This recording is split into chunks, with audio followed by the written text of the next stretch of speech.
Good afternoon, everyone. I think we've just gone live. Welcome to the Hustings, and thank you so much for joining us. My name is Janet Farah. I'm current President-elect of UCU, and I've been asked to chair this session. So, engagement in these elections is incredibly important. So we're really glad that you've been able to join us today. So some practicalities before we start. The session is going to be recorded, so to make it available for people who aren't able to attend. We're very lucky to have Pri with us, who'll have to sign this about herself. Thank you very much for joining us, who is our BSL interpreter. And the order of speakers has been randomised, so you'll hopefully see how that works as we go through. I'll tell you how it's going to work. So each candidate is going to have 3 minutes to make an opening speech, and I'm going to be timing that. I'll do my best to time it, so I will be putting people off just to warn the candidates in advance. Please don't take offence. And then we're going to move to questions. Now, we've received so many questions in advance that we've tried to group them into the key areas that have been raised by members. So I'll try and get through as many as I can in the time, but we're going to have strictly 2 minutes for each reply from each speaker. So again, I'll have to be quite strict on that, and obviously we'll make sure that everybody's had the opportunity to answer each question. So that section is going to be around 45 minutes. And then the final 10 minutes will give each candidate 2 minutes to make a closing speech. So this isn't the last opportunity for you to ask questions of the candidates. They can all be contacted directly. So you've got that opportunity. And I think that's everything. I think we're ready to go. So Justine, if you want to bring in the first candidate, and you've got 3 minutes. Hi, my name's Justine Mercer, and I'm absolutely delighted to be standing for Vice President of the Union and becoming President for 2 years, President-elect and then President. I think it's brilliant that we have 5 candidates. It really shows how much more engaged members are and how important this election is, so do vote. I think it's also fair that we pay tribute to Nita Sangara, who would have been our president. She would have been the first Black president.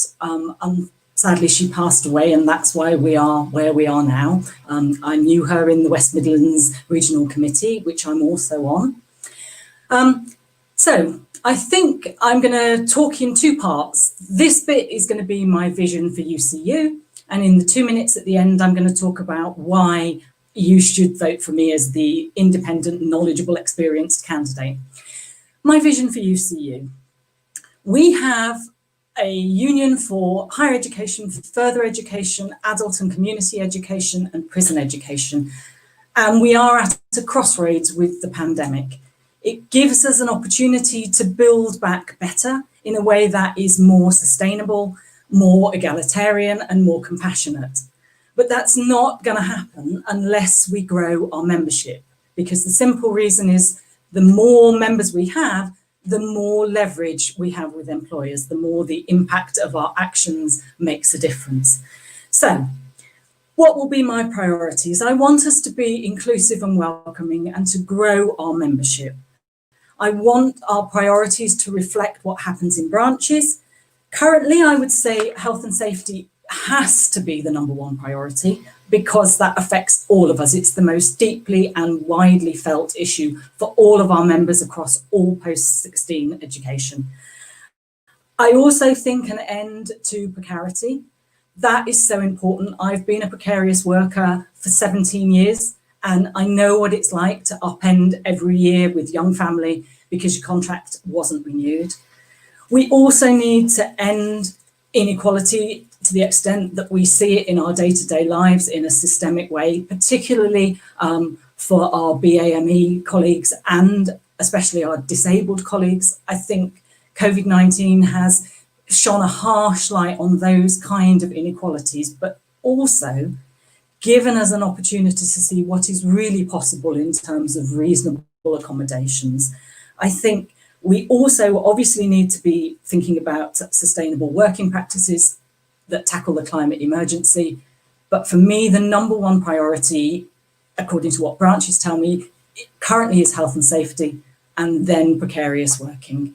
And that's my pitch for a more united union that thinks strategically. That's 3 minutes. Thank you very much, Justine. Okay, could you bring the next candidate in, please? Thank you.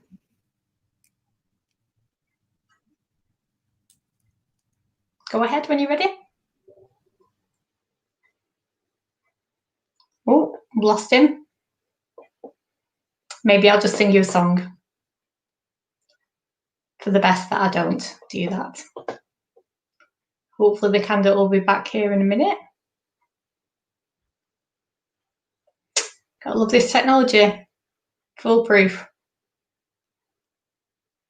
Yeah, we've lost Steve for a moment, so oh no, here he is. When you're ready, Steve, go ahead. Oh, great. Okay. Hello, everyone. Hope you're all doing well. And I'll just say a few words here about that summarizes the information that I had included in my election address, which has links to my bio and all sorts of information about me. First of all, I'd like to express my good wishes to all of my fellow candidates and wish them luck in this election. Come what may, win or lose, we'll all stand together during this coming year in what will be undoubtedly one of the most difficult years for education and for the country that probably any of us have ever known. So solidarity to everybody, and looking to work with everyone in a positive manner, regardless of who wins or loses. Okay, so my key priorities I outlined in my election address can be summarized basically as, first of all, better pay. We must address the issue of the low levels of pay that lecturers in the UK are currently receiving, which are almost half what some other European countries are paying lecturers for a similar grade. And it's not just an issue of money, it's an issue of value and priority, and society expressing value on the role and the public service role that lecturers perform, and the important role that they perform as educators and as teachers. I described the importance of upholding the national contract on workloads during COVID-19 and the move to online, not being allowed to breach the ceilings that we have in our hourly workloads. The restoration of our pensions, for example, TPS has been so plundered in my 20 years working in the UK system. And I would work to restore the pension age to 60 and to restore our monthly contribution to reasonable levels. So very practical, very bread and butter issues. I believe that every member should have access to free legal services through the union, and that we should work to find a way of providing cost-effective, affordable legal services, affordable for the union as well, of course, to members who are in dispute with their employer. I believe in abolishing student fees. I believe in protecting the rights of older lecturers so that no older lecturer is forced into redundancy in a situation where they are proving ultimately to be too expensive. I believe in protecting the rights of younger lecturers so they are not given watered down contracts that don't have the same conditions and protections that older employees have. I believe in us addressing the issue. Okay, that's 3 minutes. Thank you very much. Okay. I really hate interrupting people. Could you bring the next candidate on, please, Justine?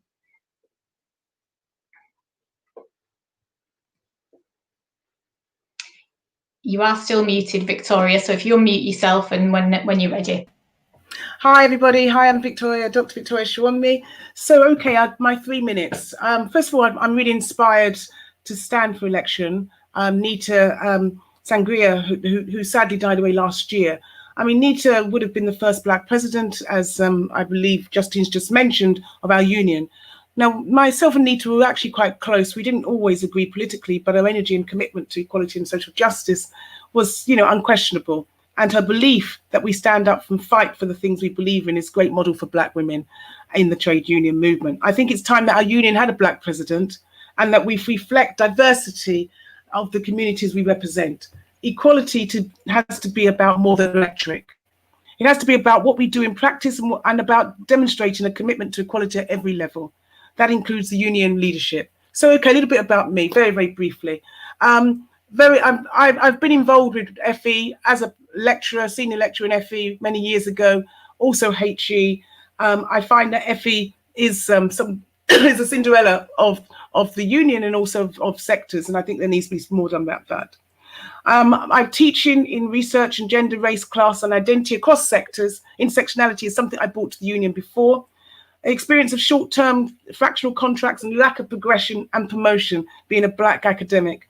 A single parent faced with all the challenges that brings. Union member for many years, now interim chair of HEC. I was NEC women's seat and now Black members seat, and also chair of the BMSC and also chair of Equality Committee. Lived experience and understanding all areas of equality. UCU needs to have a visible and diverse leadership and teams as for the offices itself. It's a great union. I really feel it is a great union, and it's time to reflect in its own structural inequalities and also policies and procedures, not just rhetoric within it itself.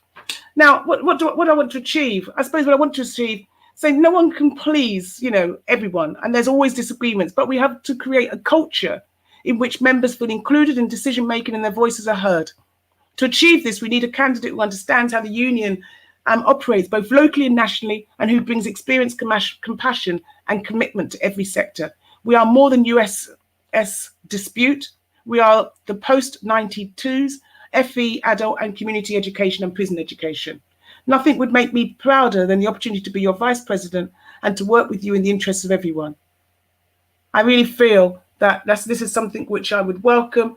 One of the other areas which I'm really passionate about, and you might hear a little bit more, is around mental health and how we as a union take that seriously as we move into a different phase of what's happened after COVID and look at our members and what's happened to some of our members. I think that's within the time. Yes, it is. Thank you very much. We'll bring the next candidate in. Thank you, Justine. Okay, whenever you're ready. Thanks, Janet. Okay, so I suppose I'll use this 3 minutes to talk a bit about my motivation for standing for vice president. I've been a unionist for a long time, but only a worker in HE for the last 9 years. Before that, I was a musician and unemployed for some of that. I've got decades of experience as an activist and organizer, particularly in social movements opposing human-made climate change, capitalist globalization, and fascism. I've always had hope in UCU to be able to force changes in post-16 education that are more than simply reactive or more than simply defensive. And I suppose for me, it was only since the pension strike in 2018 that's felt truly within reach. That moment for me really seemed to capture the imagination of new members and old alike. And suddenly members like me with knowledge and experience of mass participative meeting facilitation, negotiating strategy between disparate groups and networks, and direct action were able to feed into a push to transform our union structures and make it more democratic, more participative and more effective. I suspect there's never been a worse time to work in post-16 education, certainly not in recent history. We're under attack from all sides at the moment. Casualisation's completely out of control, workloads are increasing, and we're facing a raft of new issues stemming from COVID-19 related restructuring. This is all in a broader context where all of our members in every sector are facing things like spiralling housing costs, an epidemic of diminishing mental health, and in addition, we're scoring few meaningful victories in the battle to stem human-made climate change. So in HE, we fought what many members felt to be a badly designed campaign over the last year, and I think it's lost us some of that energy that we'd built up over the previous year or two. And UCU seems to be falling back into old habits in terms of formulaic, ineffective strategy and opaque processes. So it's clear to me that there needs to be a change, both culturally and in terms of policy. So that's why I decided way back in winter at this point, a long time ago, to stand for Vice President. And that's it from me. Well, within the time, thank you, Gareth. Okay, and then the final candidate. Hi, thank you, Janet. Whenever you're ready, go ahead. Is my mic working properly? Yeah, it's fine, yeah. Thank you. Thank you for inviting me to these really important hustings. And as has already been said, the post became vacant due to the sad and tragic death of Nita Sangra, who I'm proud to say was my friend. And Nita would have been the first Black president, that's already been mentioned. And that took until 2020 for that to happen. That's really very shocking. I know Nita would have been at the forefront of the Black Lives Matter movement, and I promised Nita that I would fight on in her name, and that's what I'll do. The racism in our sectors will not be an afterthought in our campaigns if I'm elected. I just want to make the point that the Vice President is responsible for chairing a number of national committees, sector conferences in Congress, and that's a significant responsibility. They also chair 2 sectoral national negotiating teams. I've been a national negotiator for the past year, and I do have the most national negotiating experience of all the candidates. I'm also a very experienced chair.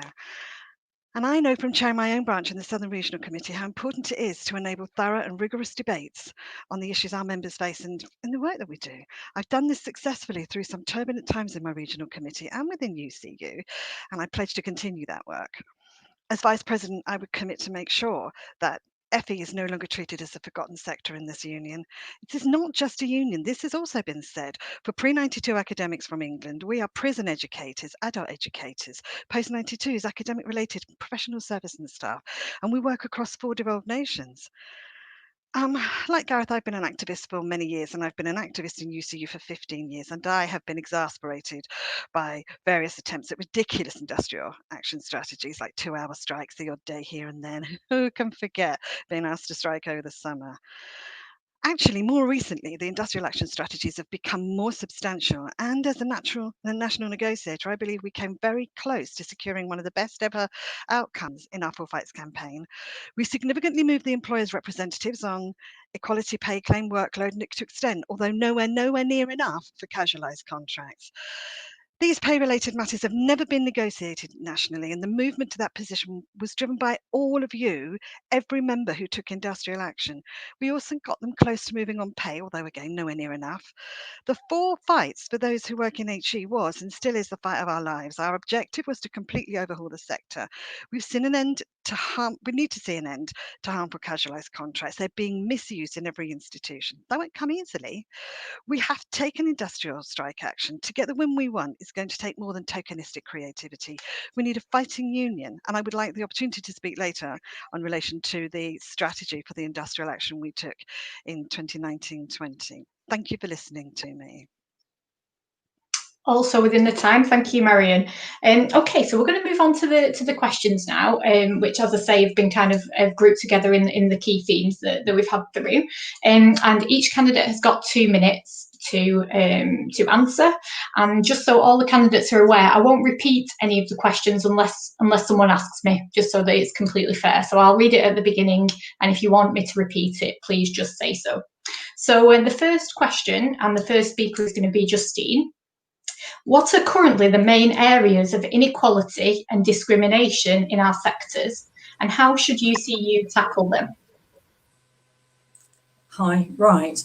I think I'd echo some of what Victoria has already said in relation to intersectionality. So that's where people suffer a double discrimination, if you like, for example, on account of both gender and race. So we might talk about a Black woman, for example, or because of race and disability. So we might talk about a disabled man who's also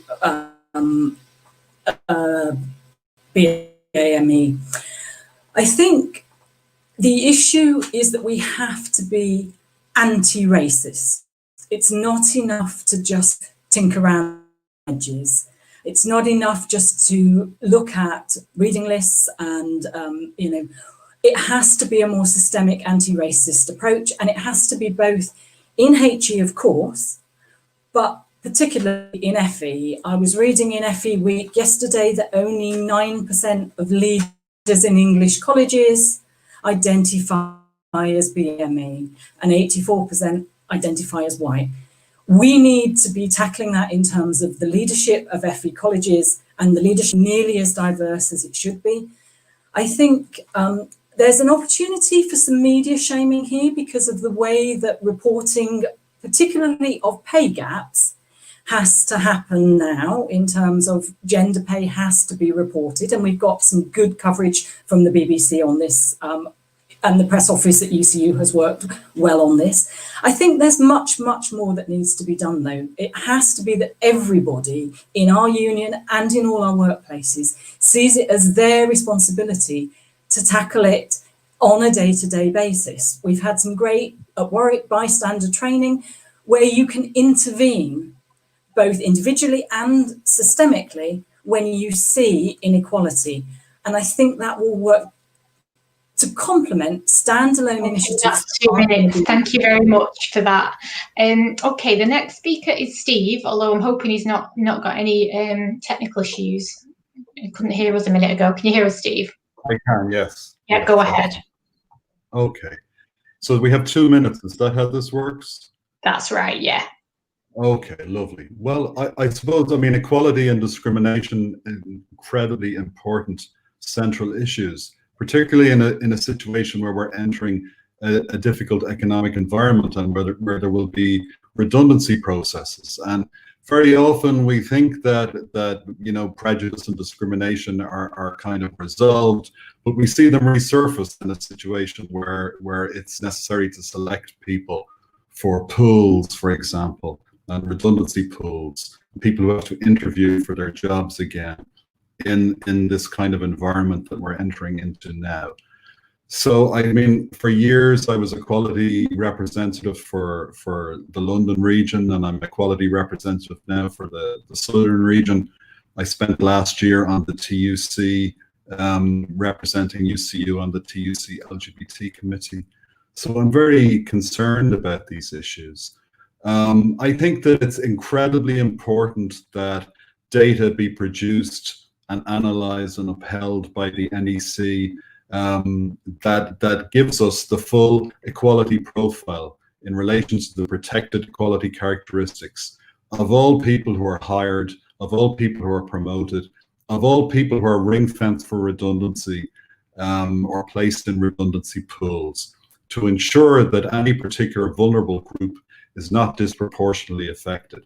And in a situation where the data shows that vulnerable groups are being disproportionately affected, the union obviously has to respond in the strongest possible way through dispute, through public admonishing, through lobbying agencies, government, etc., because it's simply not acceptable that groups that are in the the protected characteristics are disproportionately affected.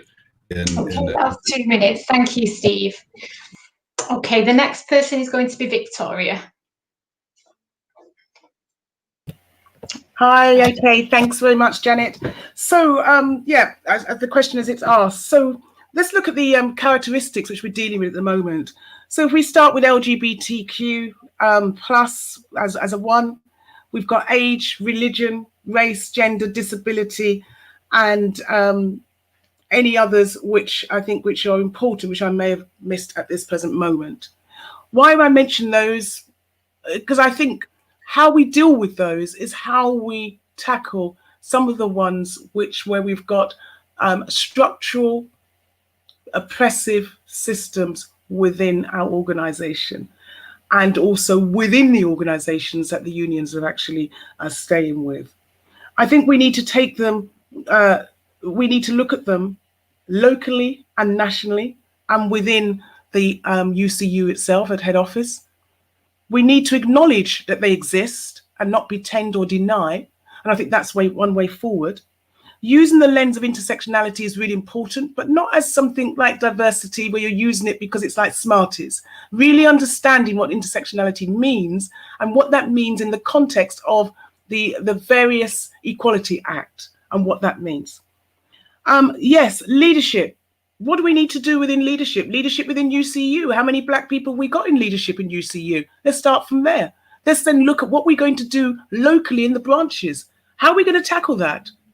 How do we tackle the fact that people perhaps look the other way, pull their eyes, or moan or groan when it comes to issues around race? Black Lives Matter is one of the areas. But if you look at Black Lives Matter and you look at what's going on with LGBTQI and you look at how many black voices are part of that discussion, how many black voices are part of disability, that's how the intersectionality works, that we use that in that particular way. The disproportionate numbers of people which are losing jobs. Okay, that's 2 minutes. Thank you very much. Thank you very much. Cheers. The next speaker will be Gareth, please. Thank you. Yeah, I mean, it's really good to see that there's a lot of agreement, I think, between the different candidates on this particular issue. It's important not to fall into the trap of sort of ranking inequalities. And I think, as other speakers have said, as an intersectional approach is absolutely vital here. In the short term, the biggest issue, I think, is the relationship between COVID-19 and precarious work. We know that precarious work disproportionately affects women, BAME people, and working class people in our sector. So we have to kind of fight, and I believe we'll probably talk about this later, we have to mount a fight against precarity and against casualisation that speaks to that. In terms of a kind of mid-term approach, I think we need to be thinking more around how we construct our pay claims to take equalities into account. I think one approach might be to fight for a flat rate pay claim rather than percentage based, in order to make sure that lower wage staff see the advantages of that. And I think in the longer term, I think probably the answer is around abolishing things such as ref and prevent, trying to deal with the inequities between different institutions, which also impacts greatly on equalities, perhaps through student caps, and joining the NUS in the campaign against student fees in particularly, and looking to things such as multi-tier pay claims in order to tackle those inequalities. Gareth, thank you very much. You. Okay, the next candidate is Marion, please. Thanks, Janet. The Black Lives Matters movement has opened the door for so many institutions to be able to talk to their employers now in a much more meaningful way. At Bournemouth University, where I work, in the last few weeks, we've been talking to senior management about establishing a working group to decolonise the curriculum. We negotiated an increase in our facilities time so that we could recruit more reps, and amongst those, delighted that that 2 more BAME reps agreed to join our executive committee to do the work on decolonising the curriculum, but also to do some work about being more inclusive as a local union ourselves. We used a model motion from St Martin's, and we have got, as I've said, our management to support. It was a very open door to lean on our management to support the task group to decolonise the curriculum. They've recognised going to be ongoing work, but it's a really serious commitment. One of the other things I'd like to talk about, the sort of unspoken elephant in the room often in UCU meetings, is sexual harassment on campus. And I first raised this in 2014, pretty sure it was that year, at an equalities conference. And talking of intersectionality, folk might remember this was the conference where the women's group, the disabled group, the LGBT group, Black member standing group, all had the same conference on the same day at the same time. So we've moved on from there, but where we haven't moved on yet is on tackling sexual harassment on campus. Very proud as a member of the Women's Member Standing Committee that we were one of the first committees to talk to the union about the task group. We would have liked it to have been designed slightly differently, but that's still delighted that that work's going on. As a survivor of sexual abuse at work, on my workplace, I made a Rule 13 complaint, and frankly, the way that was dealt with was more distressing to me than the way the university that I work for conducted itself. We need to do an awful lot more on that. And as a disabled member, can I just say, are we still having to have, and why are we still having to have, national days of action within our branches for disabled Okay, members? that's 2 minutes. Thank you very much for that. Okay, glasses on. That means I'm going to read the next question. So, what lessons for our future strategy should be learned from the USS and 4 fight strikes across HE? And there's a separate part, which is there anything that you think we should have done differently as a union? So the first speaker is going to be Steve.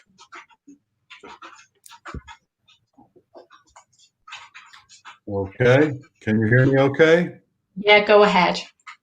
All right, well, I think that, the most important issue in all of these campaigns is maximizing grassroots solidarity across the branches and getting the. Oh, it looks like we've lost Steve there. I'll just wait a moment just to see if he's able to come back in. Okay, we'll move. Oh no, sorry, not waited long enough. Let's see if this is Steve. It is. Do you want to start again, Steve? Yes, please. Thanks. Sorry, my connection dropped there, guys. I think the crucial, important issue in all of these campaigns is maximizing grassroots solidarity across the branches and getting the message out to individual members in as imaginative and gripping a way as possible. I'm a journalist. I have a background in documentary filmmaking and in publicity and campaigns. And I think it's, we have to find more and more imaginative ways to draw more and more people into our campaigns. And to vote, for industrial action in a way that we would like them to vote, to make the campaign directly meaningful to them. So I think that's always a crucial issue. Secondly, I mean, I spent a lot of time in committee with Nita Sangera, and God be good to her and all of that. And my condolences to her family. But one of the things that always struck me about her is that she listened. She spent her time listening. She went to all of the committee meetings. She spent her time actually thinking about an issue before she actually spoke about it. And if people do me the honor of voting for me, that's something that I would like to emulate. And I think that's a crucially important element in the president's role and in the president's role in formulating policy. In the context of COVID, it's incredibly important that we harness the challenges of COVID in a way that's going to help us maximize people's involvement in the union and wanting to sign up and wanting to get involved in a situation where there are so many threats and difficulties coming from the government and coming from the funding situation. We have to try and turn that into something positive so that we get everybody into a situation where we have maximum solidarity and we move forward together with our own policy and our own agenda. That's 2 minutes. Thank you very much. Okay, next candidate is Victoria, please.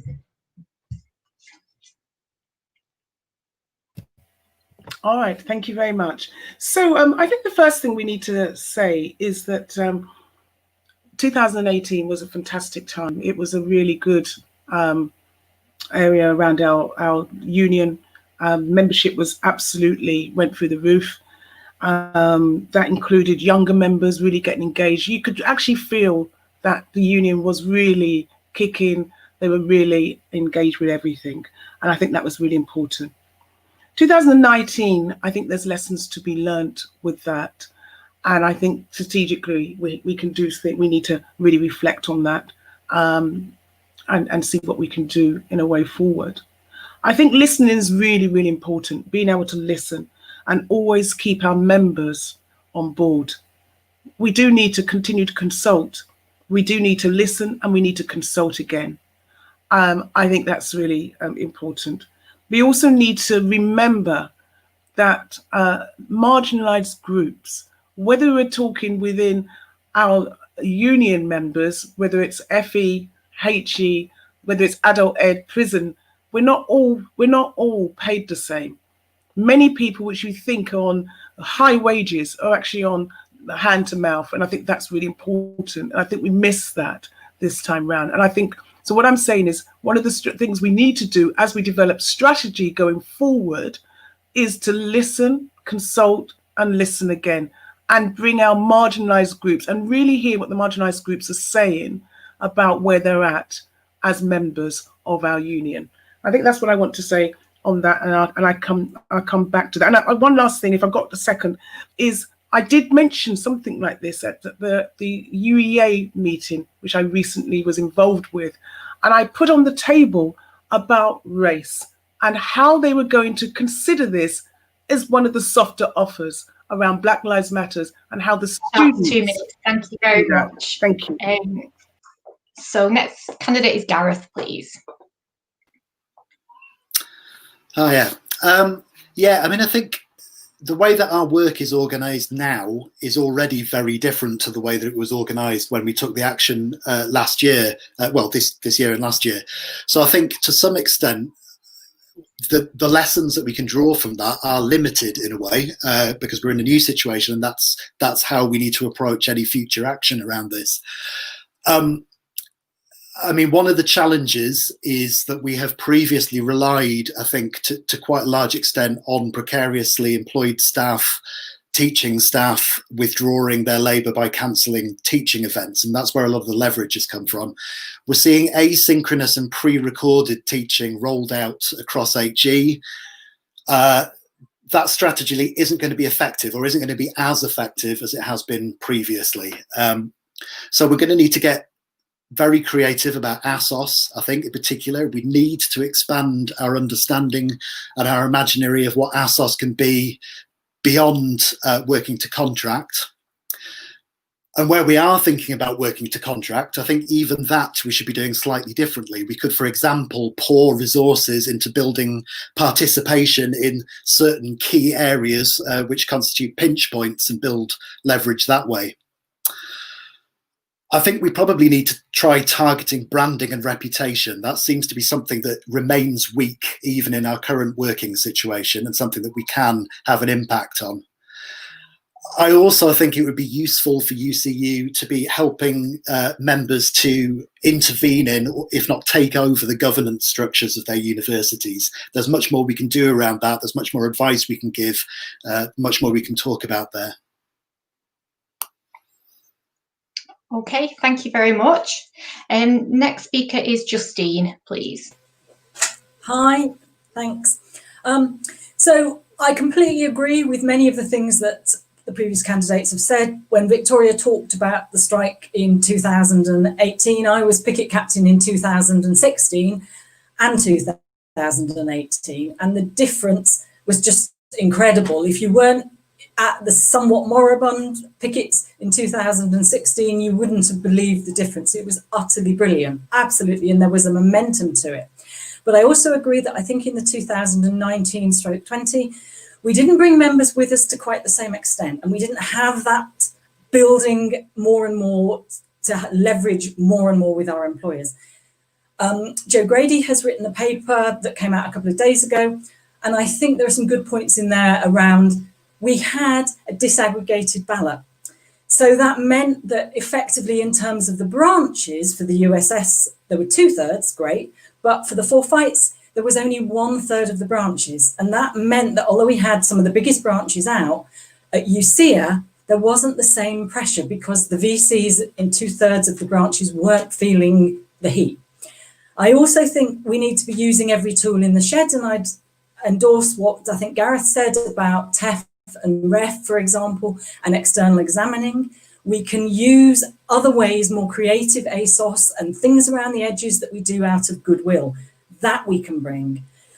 We also need to consult members more and to make, bring them with us more consultation in various ways, acknowledging that some people don't come to pickets for caring responsibilities or transport issues. We need to consult widely with members throughout and look more strategically at which points we leverage and with which groups. I think those are the lessons from those 2 disputes. 4 fights is so important, but we didn't get the leverage we needed. 2 minutes. Thank you very much. Okay, the next candidate is Marion, please. Thank you, Justine.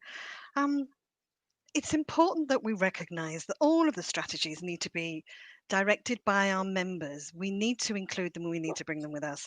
Sector conferences are where industrial action strategies are developed, and HEC really only sanction them. If we want to win, we have to fight. There's no doubt about that. Yes, we should look again at ASOS. We should do militant action short of strike. That's what will concentrate the employers. We've already talked a little bit about that, I think. Of course, we can be creative, but what we need to do is recognise that our employers are learning how to handle a sustained strike action. Doesn't mean we should shy away from that, not at all. But we need to smash the sector's neoliberal agenda, and it's not going to happen with a smile strike for sure. It's definitely going to happen when we have a public supported strategy that the members agree on. Our employers know who's on Twitter, and they know when USS briefs pushed a motion which undermined the motion written by 4 of our national negotiators. That's when the employers see a rift, and that's when they exploit it. We need to play to our own industrial strategies and tactics, and don't play those out on Twitter. That way danger lies. If we could use the structures and the channels that we already have and exist within the union and be democratic in the way those decisions are implemented, then we're a powerful union of more than 129,000 members, I think, at the last count. Imagine bringing all of our members and the other members together to look outside of what's happening in our sector and say, you have something we want, and that's us. So you work with us to get through this pandemic and stop exploiting our casualised members. That's got to be a priority for us. We have to revisit the 4 Fights strike. We have to have a campaign that continues the 4 Fights action, because don't forget, in the ballot, members rejected it. Thanks, Janet. Thank you very much. Okay, so the next question, and the first speaker will be Victoria. What steps would you take to increase the engagement of members and make UCU more democratic? Okay, I think the first thing is that we need to acknowledge what we've done well, and also look at what we need to do better. So I think we do need to listen, and also be creative. Being creative is being creative to be able to engage with members across the board, whether it's our members which have accessibility issues and where we're trying to get the maximum from our members which have got disability, which are disabled, or whether it's members which have a disability and they're a woman and they are also got another one of the characteristics. I think that's important, getting to know and understand our membership locally and also nationally. Supporting the dynamicness of local and UK at UK level. There is some really good work, and how we coordinate that so it can happen across the different branches and regions. I think that's something which we can do. Keep making the links across our membership. Understanding and knowing our membership will help us to become even more democratic as well. But also having conversations and talking transparently about what we want to do, and get rid of the cliques. There are so many cliques that it's confusing. When you're a new person coming in, you're not sure what to do. And I think the transparency will help us to be able to be more democratic in what we're trying to do. So I think that's what I'd like to say about that. Also, understand terminology. I know I keep going on, but understand terminology. BAME does not represent the voices of Black members. I'm going to stop there. Thank you for that. Okay, next speaker is Gareth, please. Thank you.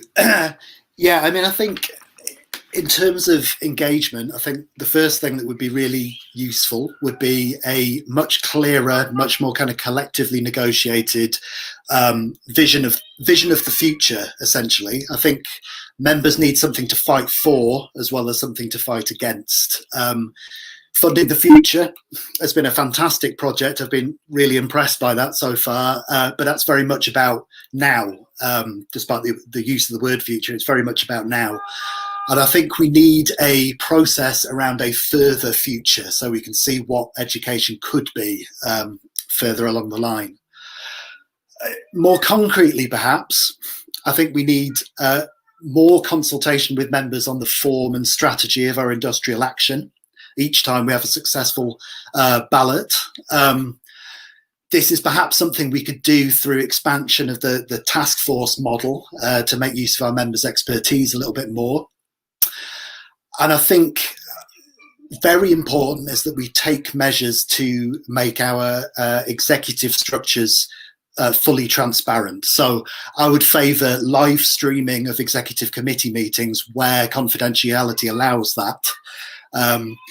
Full transparency around motions put to NEC, whether they've been passed or whether they failed, including who proposed those motions, full transparency around the ordering of agendas in those meetings, and full transparency around how our elected executives have voted so that they can then be held accountable by those of us who elected them.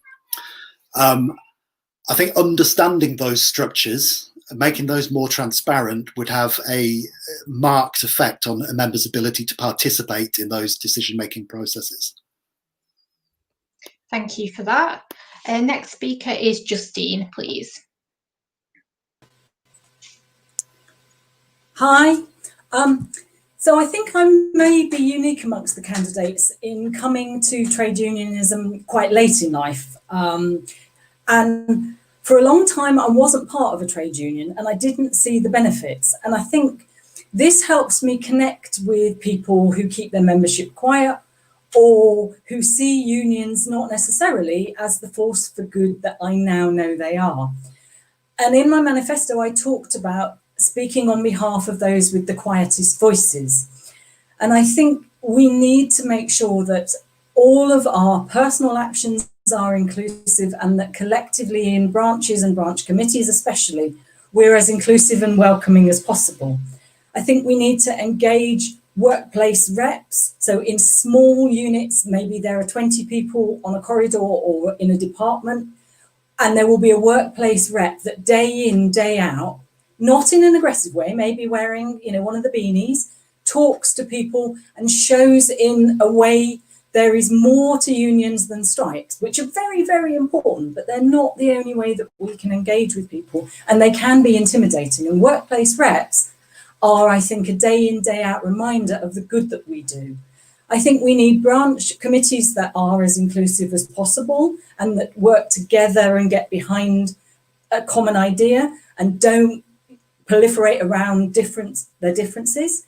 And that needs to happen also at our national structures. I support a lot of the talk about being more transparent, having better participation. The fact that more people are willing to stand is absolutely brilliant. I think our rules need looking at. They're they're a decade old and they're not fit for purpose, I don't think. They don't make clear how decisions are made and how members can participate more fully. So the rules need looking at also. That's my pitch. That's 2 minutes, thank you. Okay, next speaker is Steve, please. Hello. I'm very interested to hear all of those comments, and I think I strongly support most of them. I think that it's a matter of message as well, of coming forward with the key bread and butter issues, the president being part of that, like pay, like pensions, like affordable legal services, and working with branches to hone that into a message, a communicative apparatus that goes out to all of the members, that draws in new members, that draws people in to sign up. And how we do that, and the materials that we need, and all of the different things that we can harness in order to make that happen. Incredibly important. And in terms of democracy within the union, all of the sentiments that were expressed about inclusivity and diversity and ensuring that branches and committees represent members, and the nature of members is so incredibly important, and that everybody's voice is heard. But it's also important to remember that we have a lot of democracy in the union, and we have a lot of democratic structures in the union, and sometimes it's a matter of training and it's a matter of communication so that people are aware of those mechanisms that they can activate and that they can use, and those channels of communication and those processes, because it is kind of intricate, and maybe we need to find a way of expressing all of what's available in a way that branches and local members are able to harness. So I think communication is a vitally important part of engaging members and bringing new people into the union and enthusing everybody to get behind solidarity. And for that's 2 minutes. Thank you very much. Okay, the next candidate is Marion, please. Hi. What can we do to increase engagement of members? I tell you what you do, you talk to your members, you have meetings with your members on a very regular basis, and you get as broad as possible a range of views as you can from your members through discussion and debate about whatever's going on in your campus, whatever's going on in your institution, and you act on what it is that your members are asking you to do. In my own branch, we got the vote out for the Four Fights dispute. The reason we got that vote out is because we identified with our members what aspects of those Four Fights claim meant anything to them. And of course, it was all of them. In our branch, all of the casework that we do most frequently is collective so that we can gain advantages for many members rather than individual members. And I'll talk a little bit about that when we come to the casual contracts question. I live in Bournemouth, I work in Bournemouth. It's in the middle of the darkest blue Tory county in the country. And still, we manage to engage our members in the strike action, in other actions that we take locally, because they know we work for and on behalf of them. I also, as the regional secretary, work with people from across the political spectrum. And what we have to do, and what we do in our own region, is communicate effectively with that committee. At the moment, there's a lot of upset from casualised members who feel the fight for us, who feel that they felt and they fought for us in the dispute, and then where's the reciprocity? UCU, sadly, has been really slow off the mark there. If democracy is going to be at the core of our union, we need to know, as Gareth has said already, how our elected representatives vote on our behalf in national committees, and we have to continue to build from the ground up. Thank you, Janet. Thank you very much. Okay, so next question is, what is your plan to tackle casualisation and end precarious employment in FE and HE? So the first person to speak on that, please, is Gareth.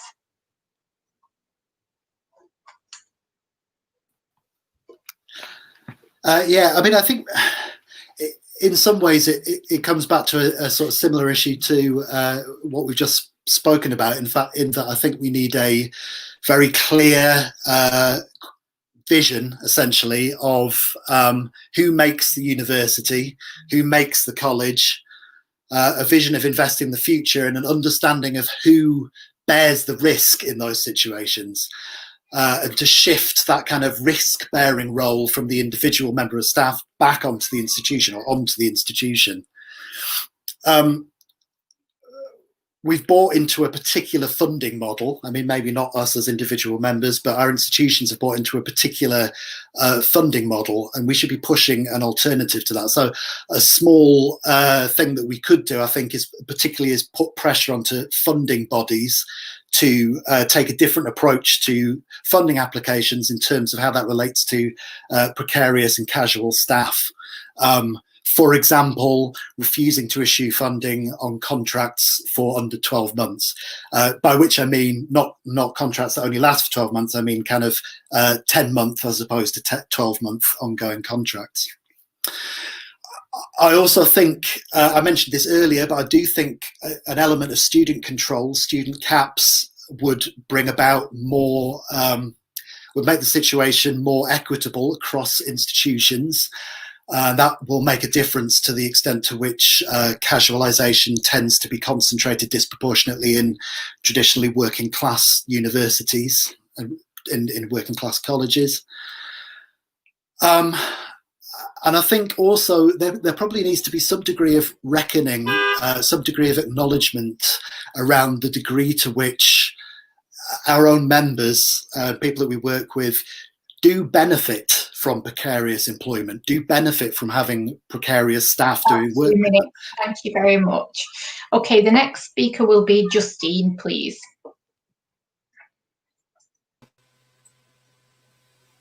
Hi.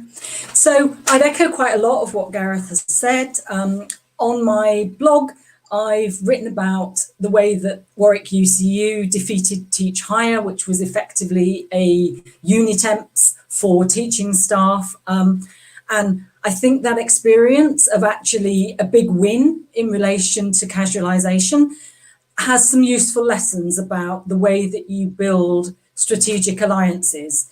So we had to support us precarious workers themselves.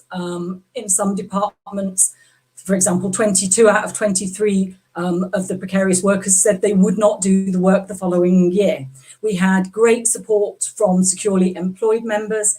We need to get to a culture where securely employed members constantly think about the impact on their working lives of precarity. Maybe it's not in their face, but they need to be thinking about it all the time. We had great student support. This, I think, is an area where students are very unaware of the damaging working conditions of the tutors in front of them, and they're very sympathetic to that. We also got very good press coverages, we got other branches, and we did some media shaming as well, which I think it is more and more the case that if we highlight the HESA figures, for example, or the equivalent in further education colleges, it becomes clear to parents especially the extent to which our model is broken because it relies so heavily on these worker contracts. The 10-month contract is just appalling. We need to have a minimum of 12 months. We also need to be thinking sort of longer term. This is a fight that is going to take years and years. There are no quick fixes in relation to tackling this. Branch level and national level will be needed to coordinate. Thank you very much. The next speaker is Steve, please. Hello.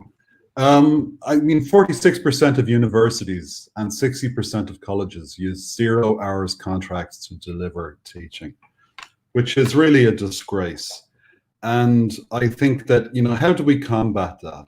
I think crucially important that we have better education about the laws and rights across the membership for everybody who's involved in those kind of contracts and for everybody who's involved in advocating and trying to protect those colleagues. So that's one thing we can certainly do. We can have stronger support for local branches in the efforts and campaigns that they enact in order to try and improve this shocking statistic, and that we have better mechanisms to bring all of this information back to the NEC about what's going on in the local branches and the struggles that hard-pressed local committees are engaged in to try and fend off this onslaught of casualisation. So all of that at a kind of grassroots bread and butter level. At a more meta level, I think as a union, let's write that report that compares 10 educational systems across the world that don't use casualized workers, that don't employ people on 0 hours equivalent contracts, that don't charge student fees, that pay lecturers adequate amounts, and that where there is investment from the government into those educational systems and where they are seen as a public service rather than as a business. Let's write that report inside of the union so we can push at that level as well. I'm happy to be very much involved and to lead in writing such a report. Thank you very much. Okay, so the next speaker will be Victoria, please.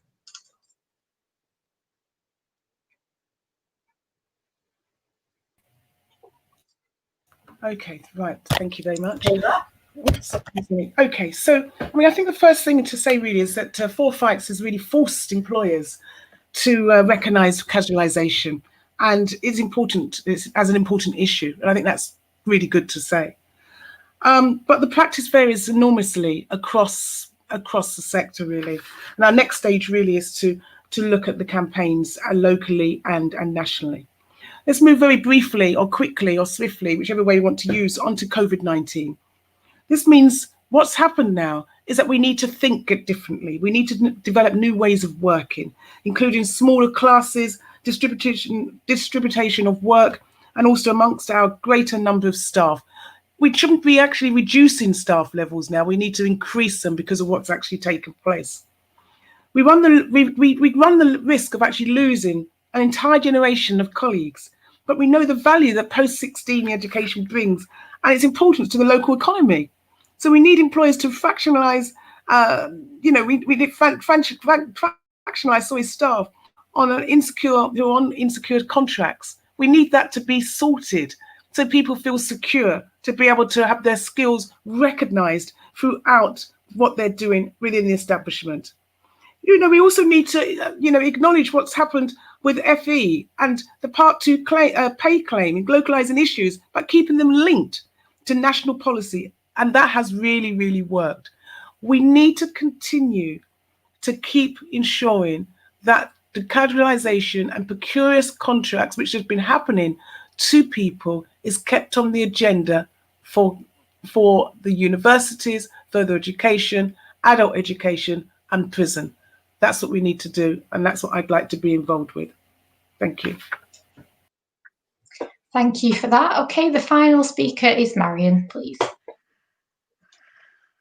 What's my plan? Well, first of all, we need to reinstate the forfeits dispute. And the risk of repeating myself, we made gains in that dispute with the employer. They only moved during the strike action periods, and that tells us something. We need to properly tackle the misuse of casualised contracts. In my own branch, what we have done, and we have used health and safety legislation to do this, we've used stress risk assessments, we've done equality impact audits, we have looked at the ending of casualised contracts and the ending of fixed term contracts. We didn't like what we saw. Of course we wouldn't, would we? Because those colleagues came out on strike action on the picket line with us. The very least we can do is fight hard in our branches to support them now. So last week I submitted a collective grievance in support of those members, and I do believe we'll win that grievance because we've collected the data that we need to be able to compel the employer to look at who's going to do the work that will be ongoing when those casualised and precarious colleagues are made unemployed. This is the kind of thing we need to do, and I agree with Steve, we should be doing some legal stuff nationally. We also need to look out when colleagues are working for 4 years in the same institution and they're not then currently employed. We're not using employment legislation properly, so the union could do a legal challenge on that. In FE, well, some of those branches are way ahead of us. They've had amazing wins turning over casualised contracts. If you look at what Capital City College Group did and the fight that Bradford College had last year, solidarity again to Bradford and Tower Hamlets, you're in dispute with your management or close to. I hope that you have successes there. We do have a lot to learn from from FE, and we need to look and take those approaches, share that good practice around the sector.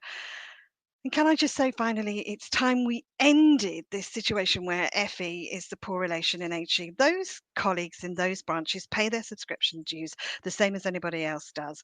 Prison educators, post-92, professional support staff, technical staff, all of the members in our union. Okay, that's 2 minutes. Thank you very much. Okay, so unfortunately, they're all the questions that we've got time for. So I'm going to move on to the closing speeches because we do need to finish strictly at 4:15. So I'm going to go back to the original order from the opening speeches, and you've each got 2 minutes. So the first speaker will be Justine, please. Hi. So I think why you should vote for me. I'm genuinely independent and I can get on with everybody. I have been through NEC and I have been there when there have been factions, one version and another, and I've been there through a general secretary, 2 general secretaries. I am genuinely independent and I will get on with anybody and bring anyone together and bring members with me. I'm experienced, as I've explained, at branch level, at regional level, at national level. I'm knowledgeable. I think I have integrity and I will try and do the right for all members, especially those with the quietest voices and the most precarious lives. I think we need to look more strategically, think more, bargain more creatively, and look longer term. We need to be more egalitarian, more sustainable, more compassionate. That's my pitch. I'm genuinely independent. I have the experience and the knowledge, and I will stick up for the quieter members, the most precarious members, those who are marginalised, perhaps disabled, on the fringes. Please give me your #1 vote. Otherwise, I'm toast because I'm not backed by a slate or a faction. Thank you very much. Thank you for that. Okay, the next speaker is Steve, please. Hello again. Well, I'd just like to wrap up and say that it's been an honor and a privilege to share the platform with all of the other candidates for vice president, any one of whom I would certainly think will make a very fine vice president. And I look forward to, in whatever capacity, win or lose, standing together with all of these people and everyone else in solidarity during the coming year. I want to pass on my good wishes to all of the staff and the General Secretary at the Union, who do a fantastic job, and my best wishes to Sally Hunt, and I hope that her health is maintaining and doing well. I suppose that if I'm elected, as if you do the honor of electing me as vice president, I will be somebody who accepts that on the basis of work that we can all do together.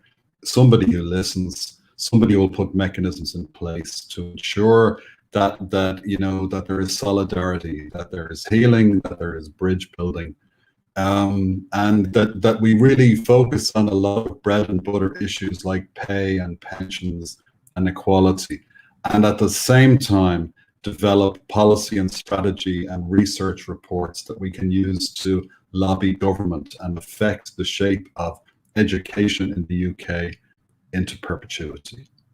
Thanks very much for the time. Thank you, Steve. And next speaker is Victoria, please. Okay, so I just want to say, first of all, I really support UCU to make the change, transform and develop and build a union that is fit for purpose. No one can please everyone, and there are always disagreements, but we have to create a culture in which members feel included in decision making and that their voices are heard. To achieve this, we need a candidate who understands how the union operates, both locally and nationally, and who brings experience, compassion and commitment to every sector. We are more than the USS dispute. We are the post-92s, FE, adult and community education and prison education. If I was elected, of course, as I've said, support in mentoring and coaching activists and future leaders to apply and engage in union processes at all levels. Ensure accountability and transparency in our decision making. Continue our fight for equality and support the campaign to decolonize the curriculum across the HE and HE. Ensure that we build back better and make demands of our fund the future campaign's reality. Listen, learn and consult, and learn and hear what's happened over the last few months when it comes to Black Lives Matter and also COVID-19. Nothing would make me prouder than the opportunity to be your vice president and to work with you in the interests of everyone, being your first Black president. Thank you. Thank you very much. The next person is Gareth, please. Thanks, Janet. Yeah, I mean, I'll just take the opportunity to say thank you very much for having me and for organising this. I think events like this are extremely important. And as is almost always the case, what's really heartening is to hear all the candidates talk and realise how much commonality there is between the different positions. And I'm sure members watching this or who may watch it later will come away thinking, whoever I've put in my first choice, whoever wins, it's going to be okay. There's something to work with there. Great to hear all of the candidates talking about transparency. I think as long as we're all pushing for transparency, then the possibility of accountability is there. So I'll just, I suppose, use very little remaining time just to say, let's use this period in which the ref has been delayed by COVID to campaign to never go back to that situation.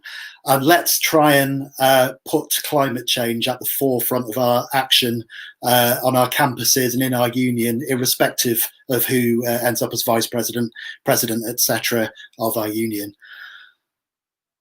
Other than that, this has been necessarily brief, so please feel free to get in contact with me via my website, gareth4vp.org, to ask questions and share more ideas.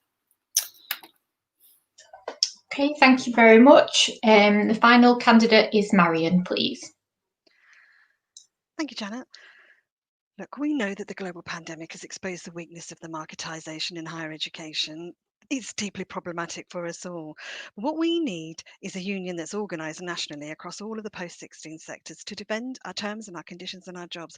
What we truly need is a vice president who is accountable, who works as a member-led vice president for the union, and is a genuine and I will be genuine in my fighting for our members. My members in my branch will tell you that, the members in the region will tell you that. We are seeing savage attacks on our institutions. SOAS, Liverpool, Roehampton, Reading, Imperial, Heriot Watt. The list grows every day. The attacks I've already mentioned on Bradford and Tower Hamlets in FE. We need to fight. We can't be a talking union. We shouldn't be a listening union. We should be an active action union that gets into branches, supports those branches, supports the regions.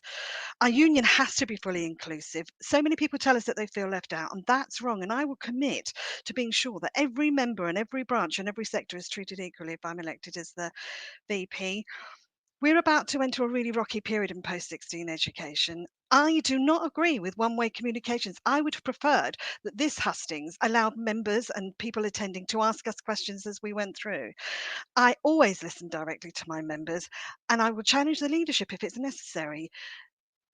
Hopefully there will be more hustings that are more democratic, more inclusive, and we can have discussions and debates rather than people who are attending it listen to us making our speeches. You're right, Gareth, so many of them are similar, but so many of them are different, and I think our members should have opportunity to engage in that. The question, how would we make the union more engaging?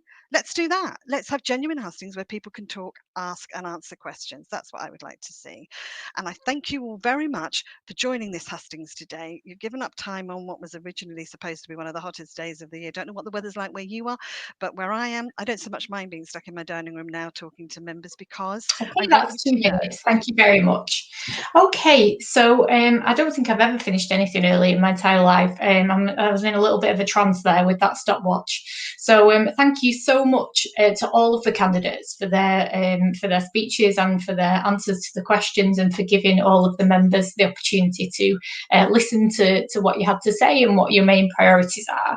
And I really wanted to thank as well all of the UCU staff in the background. You know, these things just don't happen. You know, a lot of work goes into them. So really thank you so much to everybody who's been involved in that. And thank you very much to Pri for your excellent interpreting. I'm sure it was excellent. I don't speak British Sign Language, but I'm sure it was great. And I wanted to finally thank all of you for watching and for submitting your questions. And just a reminder that this isn't your last opportunity to ask the candidates questions. You can always contact them with any questions that we've not managed to get to. So thank you very much. Take care and have a fantastic weekend. Cheers.